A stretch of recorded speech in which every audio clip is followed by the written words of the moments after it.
তোমরা সেই দিনকে ভয় করো যেদিন কেউ কারো উপকারে আসবে না, কারো সুপারিশ গ্রহণ করা হবে না এবং কারো সাক্ষ্য গ্রহণ করা হবে না।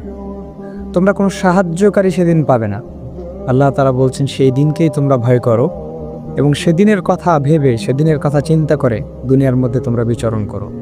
যেদিন তোমাদের অঙ্গ প্রত্যঙ্গগুলো তোমাদের নামে নালিশ করতে থাকবে, যেদিন তোমাদের বিরুদ্ধে তারা সাক্ষী দিতে থাকবে, তোমার পিতামাতা, আত্মীয় স্বজন, ইভেন তুমি পাড়া প্রতিবেশী তো দূরের কথা, তোমার নিজের গার্ডিয়ানকে তুমি তোমার সাথে পাবা না।